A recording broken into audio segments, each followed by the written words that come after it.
Everyone thinks that medical clinics are the safest places in the world. They're the places we go to bring life into this world, or to get our health back. But that night, inside the walls of that isolated clinic on the outskirts of Philadelphia, I discovered a terrifying truth. Sometimes the doors that are locked in your face aren't there to protect a patient's privacy. They're there to hide things that no one was ever meant to see. What I'm about to tell you never appeared in any police report, and no newspaper dared to publish it. But it happened. It actually happened. And I am the only one who walked out of that place to tell you what I saw. I work as a night shift security guard at a medical complex, home to a private OB-GYN clinic on the edge of Philadelphia. The clinic is on an isolated floor, and the building itself is ancient. On a Tuesday night, the central air conditioning system died. It made the whole place feel suffocating and strangely silent, except for the constant low hum of a sterilization machine in the small surgery room that someone had left running. I started my routine patrol. When I reached the examination area, I noticed that the door to room 4 was slightly ajar. The clinic was supposed to be empty since 6 in the evening. I pushed the door open and found the exam chair tilted, surgical tools scattered all over the side table. There was no sign of a break-in, no broken glass. That's what made my blood run cold. The building is a fortress, secured by surveillance cameras and electronic keycards. Only the doctor and the head nurse had access. I walked closer to the bed and found a woman's handbag left under the chair. I opened it slowly. It had a wallet, car keys, and an iPhone with a cracked screen. But it was still lighting up, with notification after notification, message after message, from an unknown number. Where are you? The doctor isn't answering. The door's locked from the outside. I froze. I looked at the camera mounted in the corner of the room. The red light was blinking, meaning it was recording. I ran to the security office on the ground floor. The recording device was working, and I started reviewing the last 3 hours of footage. I saw a patient enter room 4 at 9 o'clock, and then, a few minutes later, I saw the doctor walk in.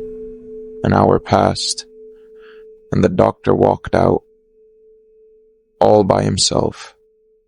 He was carrying a heavy medical bag, looking extremely nervous. He headed straight for the service elevator, the one that doesn't go to the parking lot, but down to the storage basement. I couldn't wait. I called the police, but the signal was weak because of the thick concrete walls. I decided to head down to the basement myself. The hallways down there were tight, cramped with boxes of old medicine and medical waste. I reached the basement door. It had a digital lock, but it was left open just a few inches. I pushed the door and found the doctor standing right in front of the clinic's small medical waste incinerator. He was throwing stacks of paper files into the fire. When he saw me, he didn't look scared. He just stopped and said in a cold, dead voice, "You aren't supposed to be here. Get out right now, and I'll give you a raise this month." His hands, they were stained with something dark, and he wasn't wearing surgical gloves. I looked behind him, into the dark corner of the basement. A pair of women's shoes were lying on the floor, exactly like the ones I saw in that bag in room 4. I didn't answer. I backed away slowly, but then I tripped over a metal cover. It let out a loud, ringing sound. It gave my position away. The doctor lunged at me with a speed I never expected from a man his age. I ran as fast as I could toward the stairs, and I could hear him screaming behind me. "Don't be an idiot. You have no idea what kind of trouble you're getting yourself into. I made it to the main hallway, slammed the iron door shut, and locked it behind me. I didn't go back to my office. I went straight out the emergency exit and ran to my car in the lot. I drove to the nearest police station. When I finally arrived and asked for help, 2 officers came back with me to the clinic. We went into room 4.